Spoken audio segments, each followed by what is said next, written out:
오늘 어머니 기도의 주제가 이웃사랑인데 저를 이제 초대해 주신 것은 아마도 제가 우리 사랑부를 섬기고 있어서인 것 같은데요. 이후에 이런 장애인과 또 장애인 사역에 대한 말씀들을 좀 나누려고 합니다.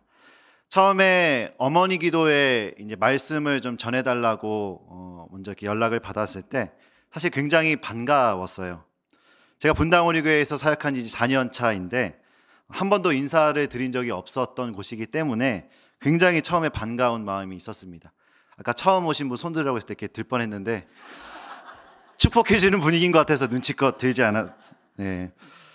근데 이제 날짜가 점점 이렇게 다가오면 다가올수록 부담이 좀 커지는 거예요. 그래서 하루는 어머니 기도에 경험이 많으신 그 설창성 목사님께 좀 물어봤습니다. 제가 이제 어머니 기도에 이런 날에 지금 이제 말씀을 전하게 되었는데 어떻게 하면 잘 할 수 있습니까? 이렇게 물어보니까 설 목사님은 은혜롭게 하나님 말씀 잘 준비해 가시면 된다. 굳이 팁을 드리자면 우리 어머님들 힘내셔야 하니까 재밌고 유쾌하게 준비하시면 좋겠다. 제가 그 말을 듣고 더 부담이 됐습니다. 나는 유쾌함과 재미와 거리가 먼데 어떡하나 그런 고민을 했는데요. 사실은요, 진짜 부담이 되는 이유는 따로 있었습니다. 제가 결혼을 한 지가 이제 8년 차인데요. 사실 아직 자녀가 없어요. 일부러 안 가진 건 절대 아니고요. 당연히 아니고 지난 8년 동안 정말 많은 일들이 있었고 또 눈물도 흘리고 했지만 이 자리에서 이걸 다 나눌 수는 없고요. 결론은 지금은 매우 자유하며 하나님의 그 선하신 때를 기다리고 있습니다. 아무튼 제 상황은 이렇지만 이 어머니 기도회라는 특수성이 있잖아요. 부모님들이 모여서 하는 기도회인데 내가 지금 부모가 아닌데 어떠한 자세로 말씀을 나눠야 할까 이런 고민이 계속 드는 거예요. 그래서 이제 양현석 목사님께 어제 어머니 기도회도 좋지만 나중에 예비 어머니 기도회 생기면 그때 불러달라 이렇게 농담식으로 말씀을 좀 드리긴 했는데 그러다가 이제 어제 밤에 이제 말씀을 준비하면서 들었던 마음은 생각해 보니까 바울도 결혼을 안 하고 하나님께서 이렇게 주시는 말씀, 바울을 통해서 가정에 대한 말씀들, 또 자녀 교육에 대한 말씀들 하시지 않았습니까? 바울을 보면서 용기를 얻은 거예요. 그래, 사람이 경험했던 어떤 교육 방법보다 하나님의 말씀에 집중하면 되겠구나. 그리고 제가 경험했던 하나님, 그리고 하나님께 배웠던 그 이웃사랑의 정신을 나누면 되겠구나라는 생각으로 자유한 마음으로 왔습니다. 제가 이제 자녀가 없다라는 얘기를 한 거 가지고 너무 이렇게 어떻게 이런 표정으로 지지 않으셔도 되고요.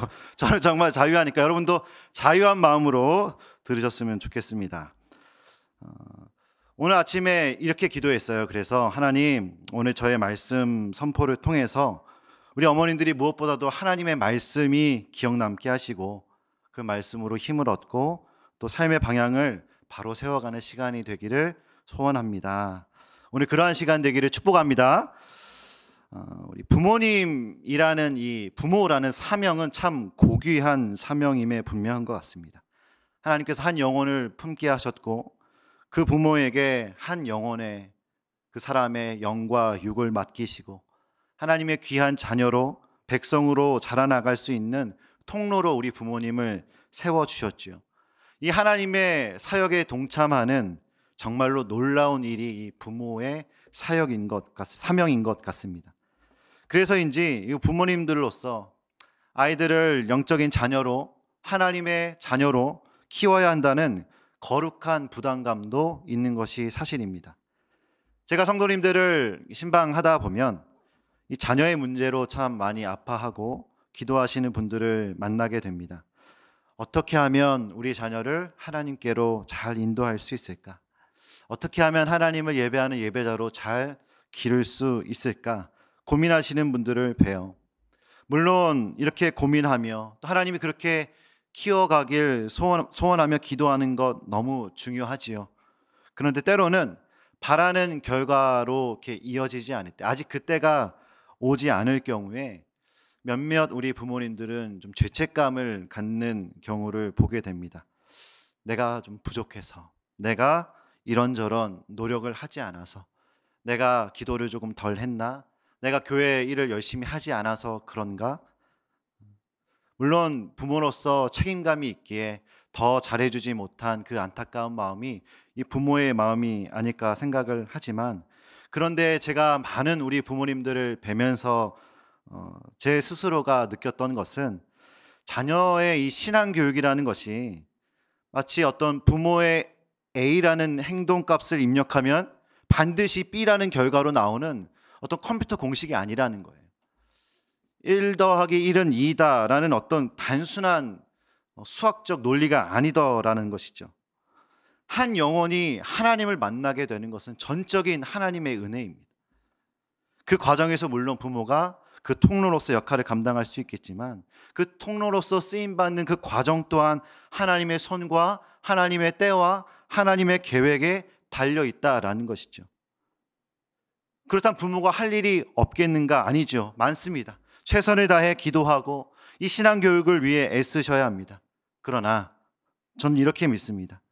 하나님께서 우리 부모님들에게 부모라는 고귀한 사명을 주신 것은 어떤 결과물을 내라고 주신 것이 아니라, 그 모든 과정에서 그 자리로 불러주신 하나님과 깊은 교제를 누리고, 그 과정에서 하나님의 마음과 뜻을 알게 되고 하나님의 일하심에 동참하라고 부르신 것이라는 것이죠.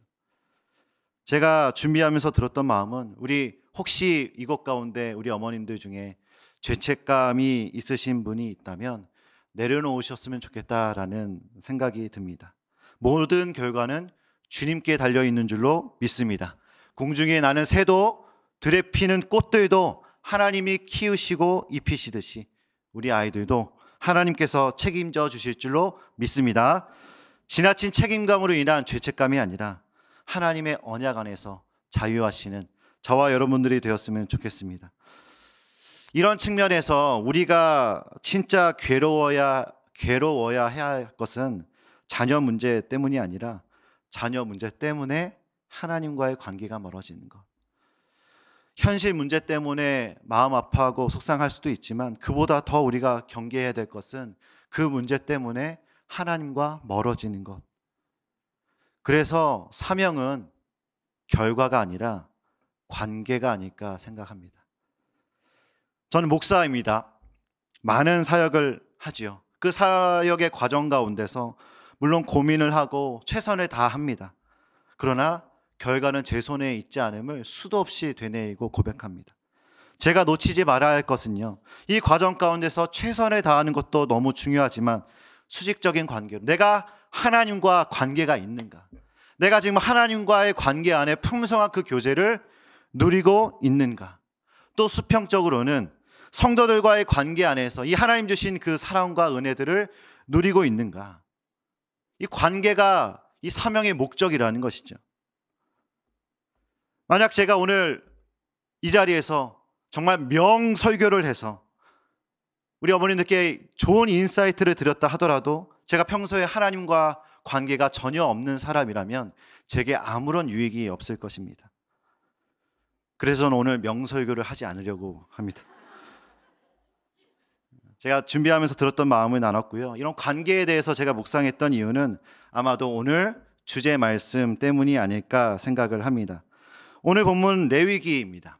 레위기는 우리 성경 통독을 시작하는 분들에게 최대 장애물처럼 여겨지는 그런 본문이죠. 어떤 자료에 보니까 유대인들에게 있어 이 레위기는 자녀가 5살 때부터 가르치는 첫 성경책이래요. 창세기가 아니라 레위기를 성경 교육의 첫 책으로 삼는다라는 것입니다. 그만큼 이 레위기가 가지고 있는 중요성 참 크다라는 것이겠죠. 레위기의 주제는 크게 2가지입니다. 첫째로는 하나님을 어떻게 예배할 것인가, 하나님과 이 수직적 관계에 대한 부분이고요. 2번째로는 그래서 그 예배자는 이 땅에서 어떻게 살아갈 것인가, 사람과 사람 간의 수평적인 관계에 대한 책이, 이 2가지 내용을 담은 책이 레위기입니다. 물론 예수님께서 이 땅에 오셔서 십자가를 지심으로 완전한 희생의 제사가 치러졌기 때문에 이 레위기에 나온 율법 문자 그대로 우리는 예배를 드리지 않아도 됩니다. 그러나 이 율법 항목 하나하나에 담겨진 의미는 너무나도 소중한 신앙적인 본질을 담고 있기 때문에 오늘날 우리 이 세대를 살아가고 있는 우리에게도 참 중요한 신앙적 방향을 가르쳐 줍니다. 오늘 본문 말씀으로는 읽지는 않았지만 19장을 관통하는 아주 중요한 정신이 19장 1절 2절에 담겨 있는데요. 우리 함께 읽어보겠습니다. 19장 1절 2절을 읽겠습니다. 시작. 여호와께서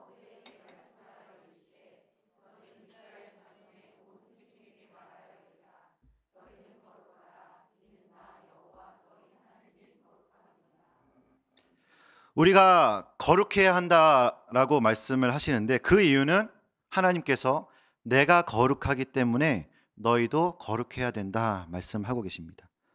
이게 무슨 말일까요?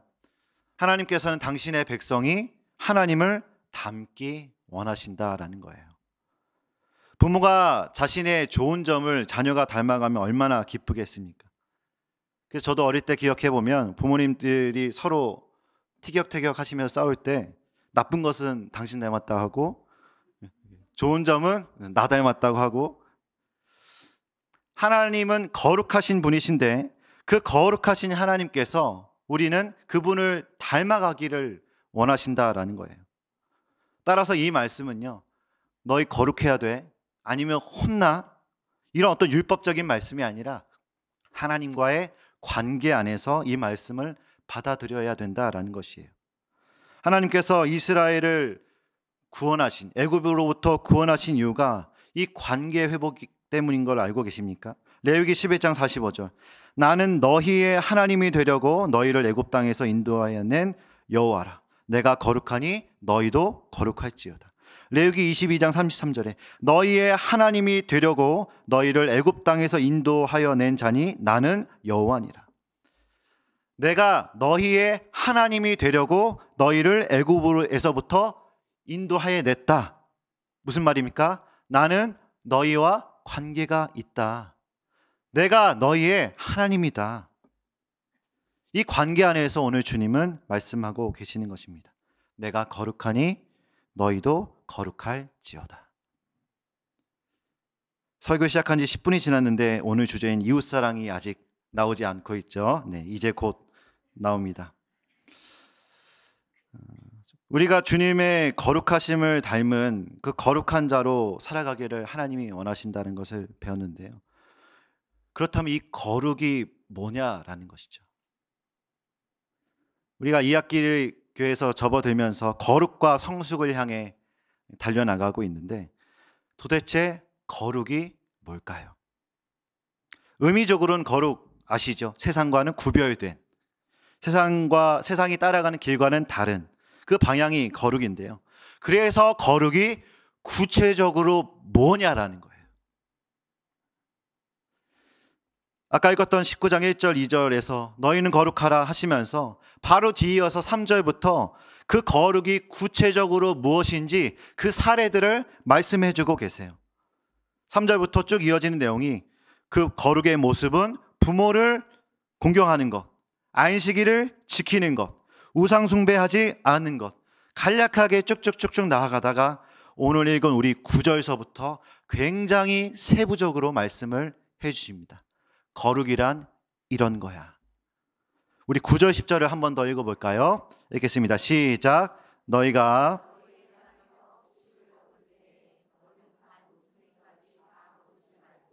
내 떨어진 이삭도 줍지 말며 내 포도원의 열매를 다 따지 말며 내 포도원에 떨어진 열매도 줍지 말고 가난한 사람과 거류민을 위하여 버려두라.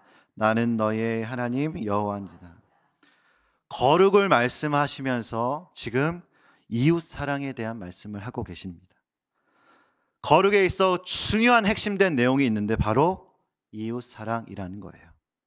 그리고 이 이웃 사랑의 모습은 정말로 구체적입니다.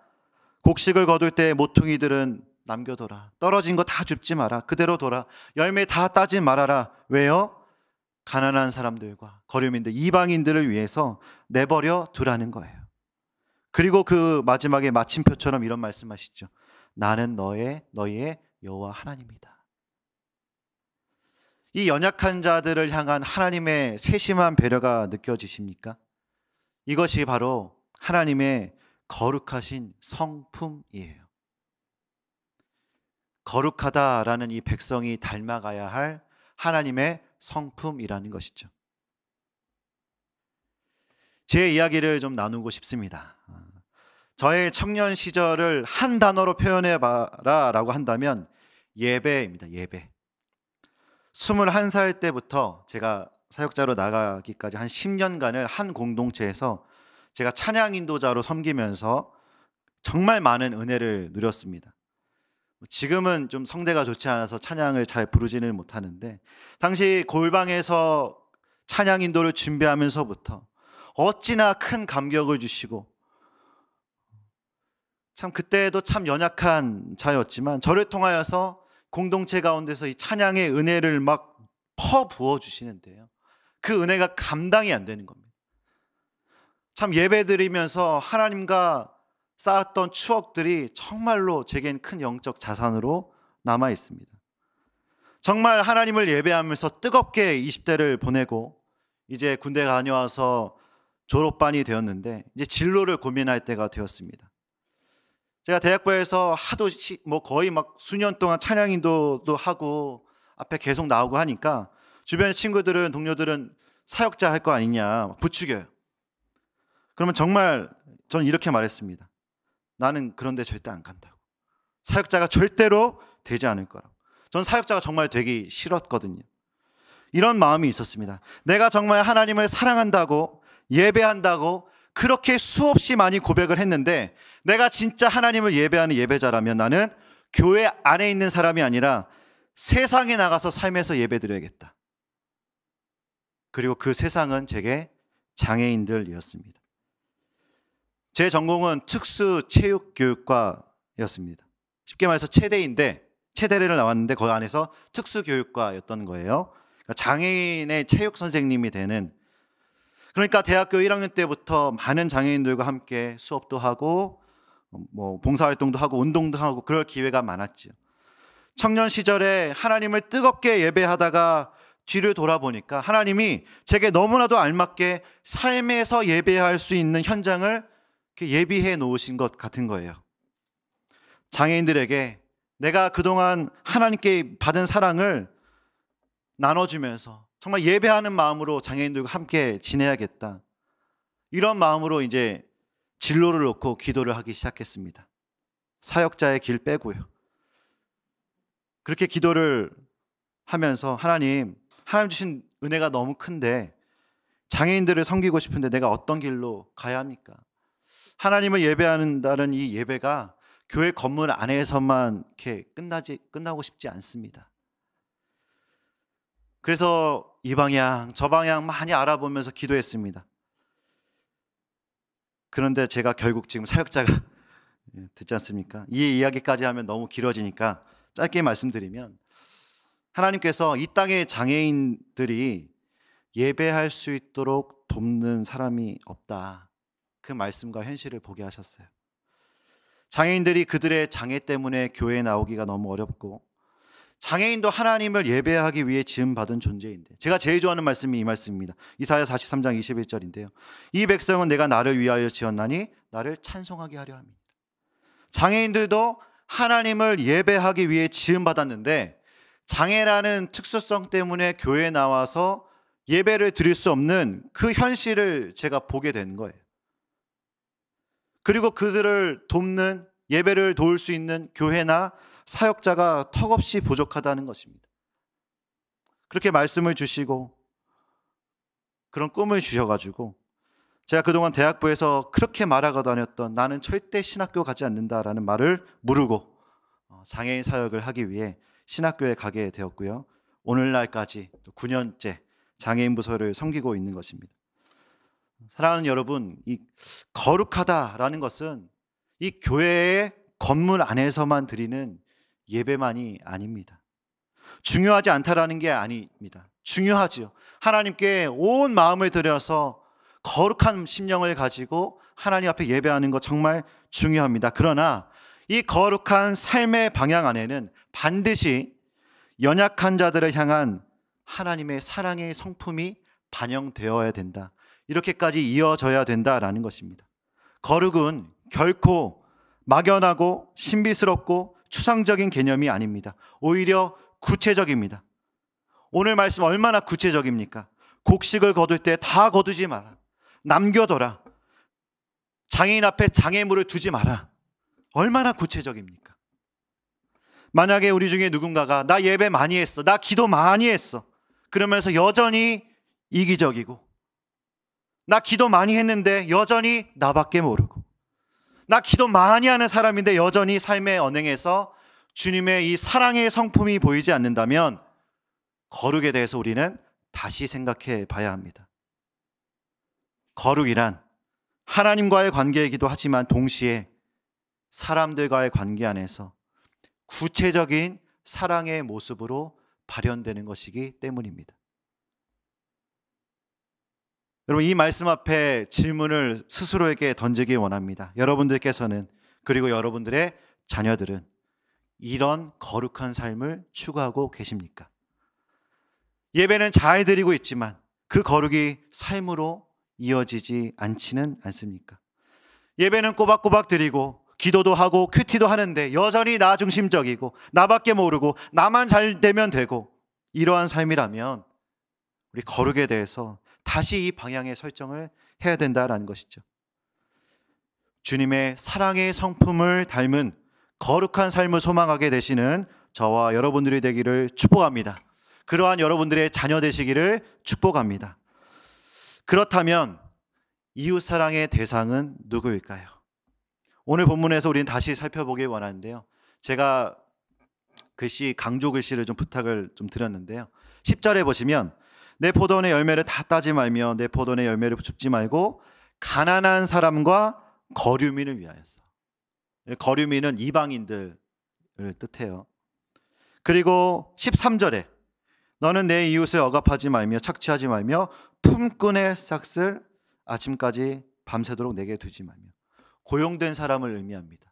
그러니까 오늘날로 치면 갑과 을이에요. 을을 얘기하는 겁니다. 14절에 귀먹은 자를 저주하지 말며. 청각장애인을 의미하고요, 맹인 앞에 장애물을 놓지 말고 시각장애인을 의미합니다. 가난한 사람, 이방인, 고용된 사람, 청각장애인, 시각장애인, 이들에게 공통점이 있습니다. 도움이 필요한 자들이 맞는데요, 내가 어떠한 선을 베풀어도 그 선이 다시 내게 돌아올 확률이 적은 사람들입니다. 왜냐하면 그만큼 도움이 많이 필요한 자들이고 나에게 다시 그 선을 갚을 만한 상황과 능력이 안 되는 사람들이에요. 내가 이 사람에게 이런 선을 베풀면 나중에 어떤 모양이든 내게 유익이 되겠지, 이런 마음으로 돕는 것이 이웃사랑이 아니다라는 거예요. 내가 선을 베풀어도 그 선이 다시는 내게 돌아오지 않을 것을 알고도 베푸는 사랑, 그것이 하나님이 원하시는 이웃사랑의 정신입니다. 제가 초등학교 한 4학년 때였던 것 같습니다. 저희 반에 자폐성 장애를 가진 반 친구가 한 명이 있었는데요, 그 친구를 보면서 그 당시에 이런 생각을 했습니다. 나는 교회 다니는 사람이니까 저 친구를 도와줘야 돼. 지금 생각하면 참 기특해요. 초등학교 4학년이 어떻게 그런 생각을 하게 됐는지 너무 스스로 좀 자랑했나요? 아무튼 그래서 그 학교가 끝나면 항상 그 친구를 이렇게 집에 데려다 줬던 기억이 납니다. 그 사이에 친구가 막 놀리거나 얘를 괴롭히려고 하면 하지 말라고 이렇게 맞고요. 마치 옆 단지에 살았어서 뭐 데려다 주는 것도 어렵지 않았습니다. 하루는 그 친구의 어머니가 어린 제 손을 딱 붙잡고 너무 고맙다고 눈물을 흘리시면서 이렇게 인사를 하시더라고요. 제가 그 어머니의 그 칭찬과 감사를 이렇게 들으면서 어렴풋이 그 어린 나이에 하나님이 칭찬해 주시는 것 같았어요. 그러면서 교회 다니는 사람은 이렇게 살아야 하는구나를 이렇게 배웠던 것 같습니다. 이렇게 말씀드리면 제가 어릴 때부터 굉장히 사랑이 많았던 아이 것처럼 여겨지는데 절대 아니고요. 그때 4학년 때 무슨 용기로 또 무슨 힘으로 그랬는지 잘 기억은 나지는 않습니다만 딱 그 장면들이 기억이 납니다. 오늘날의 세상이 참 이기적입니다. 자기밖에 모르는 것 같습니다. 참 이 표현을 어디선가 들었는데 지독한 자기사랑. 정말 지독한 자기사랑의 세상입니다. 몇 년 전에 언론을 뜨겁게 달궜던 특수학교 설립 반대 사건 기억나시죠? 그 장애인 부모님들이 무릎을 꿇는 그 모습을 보면서 참 너무 가슴이 아팠어요. 아유, 목사님 집값 떨어지니까 당연하죠 라고 말씀하시는 분 이곳에는 없으시겠죠. 세상은 그럴 수 있어요. 당연하죠. 하나님의 거룩을 모르는 사람들이니까 그럴 수 있습니다. 그런데 우리는 하나님을 예배한다고 하는 하나님의 백성들이지 않습니까? 우리는 달라야 합니다. 거룩이 뭡니까? 구별되어야 합니다. 우리는 그런 가치관과 구별되어야 해요. 내게 전혀 선을 갚을 능력이 없는 그 도움이 필요한 자들을 위해서 하나님의 사랑을 흘려보내야 된다라는 것이죠. 또 어떤 기사에 보니까 요즘은 좋은 아파트에 있는 놀이터를 아이들이 이렇게 다른 단지에 사는 애들 못 들어오게 한다고 하더라고요. 이뿐만 아니라 오늘 이 시대에 얼마나 많은 차별의 문제, 따돌림의 문제, 약하다고 해서, 돈 없다고 해서, 외모가 어떻다고 해서 얼마나 많은 차별들이 이 땅에 존재하고 있습니까? 우리 하나님께 기도하러 나오신 우리 어머니 여러분, 우리의 자녀 교육은 어떻습니까? 자녀의 무엇을 위해 기도하고 계십니까? 우리와 우리의 자녀들이 하나님을 예배하는 삶을 살고 있다면, 하나님과 관계가 있는 삶을 살고 있다면 우리의 삶 속에서 구체적인 하나님의 사랑이 실현되어야 합니다. 이 지독한 자기 사랑이 만연한 이 시대를 우리 한번 역행했으면 좋겠습니다. 남들은 다 저렇게 지금 자기 사랑에 빠져서 자기밖에 모르지만 우리만큼은, 우리 자녀들만큼은 연약한 이웃을 살피고 내 것을 기꺼이 내어주고 희생할 수 있는 그런 하나님의 성품을 닮은 삶을 우리 소망했으면 좋겠어요. 여러분, 이웃사랑이 거창한 게 아니에요. 아까 말씀에 구체적으로 나와 있지 않습니까? 절대로 거창하지 않습니다. 그 연약한 자들을 위해 할 수 있는 조그마한 일입니다. 다 줍지 않는 것, 장애물을 치워주는 것, 여러분 이것에서부터 시작해 보시지 않겠습니까? 바라기는 오늘 기도하실 때요, 우리 주변에 그동안 보이지 않았던 이 도움의 손길이 필요한 사람들이 떠올려지는 은혜가 있었으면 좋겠습니다. 그리고 무엇으로 섬겨야 할지 하나님이 알려주시는 은혜가 있는 오늘 이 아침 되기를 소망합니다. 결론을 맺고자 합니다. 제가 제 이야기를 두 가지 나눴는데요, 좋았던 모습만 나눈 것 같아서 굉장히 불편한 마음이 있어서 제 실체를 나누려고 합니다. 저는 기본적인 성향이 굉장히 내향적이에요.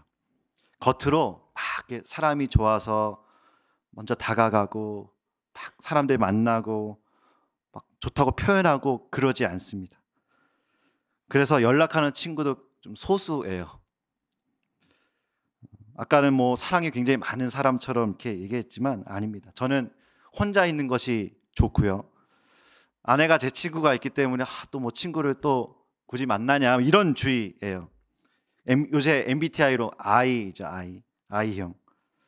이런 제가 남에게 관심을 갖고 사랑을 표현하고 먼저 다가간다는 것은요, 제가 가지고 있는 이 기본적인 기질을 뛰어넘는 어떤 힘이 필요하다라는 것이죠.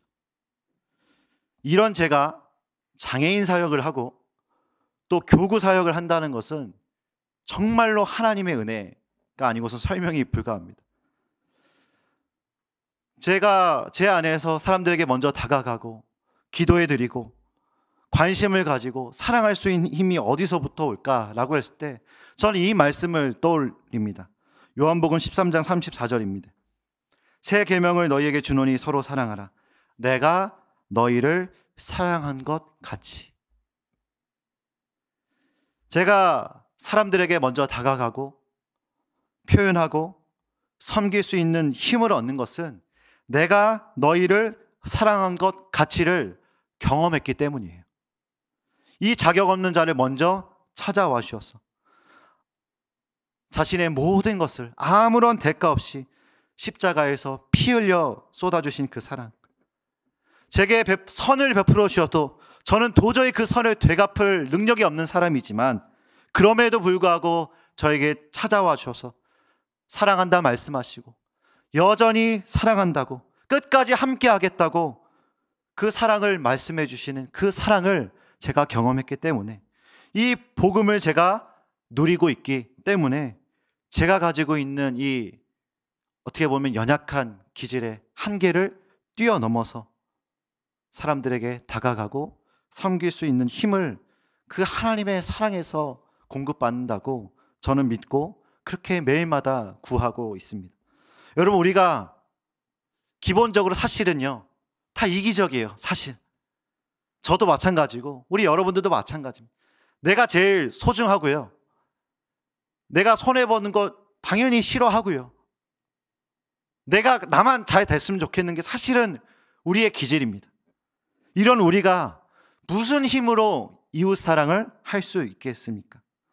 그리고 오늘날 이 땅을 살아간 우리 삶을 곳곳을 둘러봐도 지독한 자기 사랑의 정신이 곳곳에 숨겨져 있고 그렇게 우리를 부추기고 있는데, 우리가 무슨 힘으로 이웃 사랑을 실천할 수 있겠습니까?